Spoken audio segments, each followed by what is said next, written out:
Hey everyone, my name is Wedge and welcome to Commander Week. As part of the release of Commander 2013 product, we'll be doing a deck tech for each of the 5 decks. Each tech will describe some of the cards featured in the deck, its overall financial value, and some of the ways to improve the deck. We'll also discuss the primary commander in each deck in greater detail. Today we start out with Evasive Maneuvers, a Bant deck featuring blink effects and creatures with enter the battlefield effects. Derevi Empyrial Tactician may be the strongest commander to come out of this set and showcases an ability exclusive to Commander, the ability to put it into play directly from the command zone. Unless you're trying to trigger an effect by casting it or casting it for the first time, Derevi will effectively always cost 4 to put into play. Depending on the commander, this ability has the potential to be broken, as it eliminates the one deterrent to playing your commander multiple times in one game. Derevi is pretty weak in terms of size, so don't expect to see people trying to deal 21 damage with it. What immediately sticks out is the ability to tap or untap a permanent when it hits play or when a creature you control deals combat damage to a player. Derevi immediately suggests combo, as it acts as a Deceiver Exarch that can be pulled from the command zone. Now, you can't Splinter Twin it for infinite guys, but Deadeye Navigator and Gilded Lotus give you infinite mana with Derevi, and a Ravnica Karoo gives you infinite enter and leave the battlefield triggers. Deceiver Exarch can do the same, it just can be countered and can't be played from the command zone. Derevi may be used to net extra activations of any of your lands post-combat to play additional spells or get extra activations of utility creatures such as Fallen Shaman or Weathered Wayfarer.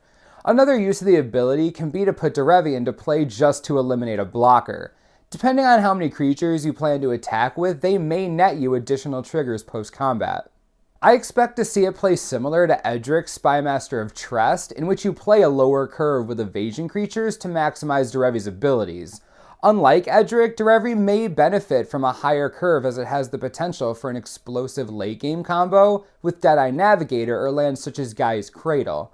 Derevi's abilities are open-ended enough to present a variety of strategies and interactions for deck builders.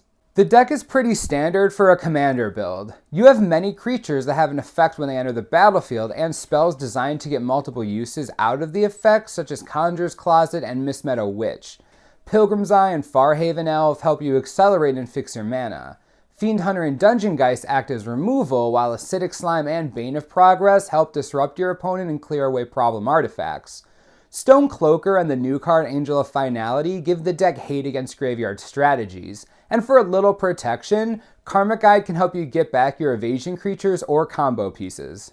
With Mistmeadow Witch and Conjurer's Closet, expect to get multiple uses of these creatures' abilities. Rune of the Hidden Realm, another new commander card, also provides us with another creature that can blink the utility creatures in the deck. Thousand Year Elixir and Sword of the Parents enables you to get multiple activations out of Rune in a single turn. Flicker Form is also another way to blink your creatures while protecting it.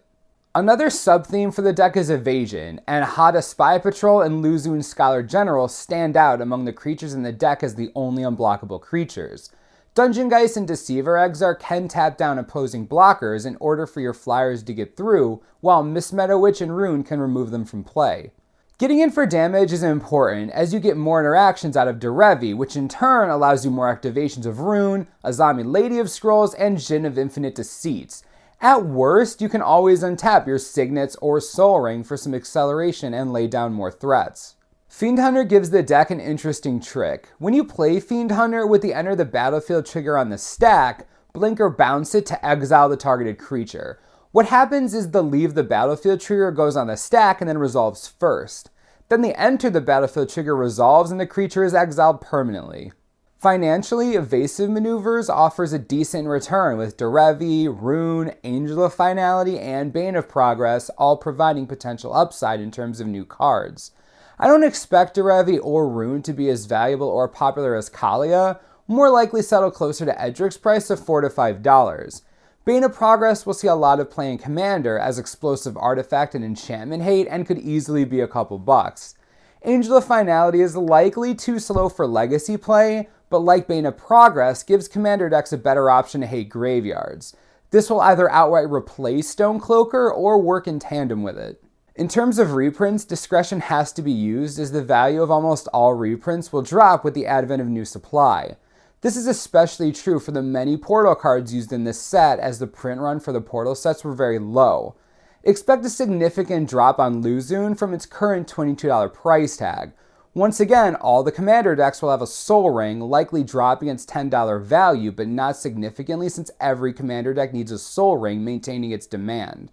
The same goes for Command Tower, which will lose a little value being in each deck despite high enough demand. Karmic Guide, Thousand Year Elixir, Murkfiend Liege, and Mirror Entity all range between $5 and $10 and will hold most of their value once the set is released. This is the first non-foil reprint for all 4 of these cards. After a small drop in price initially, will likely return to their current prices long term. Overall, the deck has a decent return if you manage to get on at MSRP. If Luzun doesn't tank, consider it a bonus.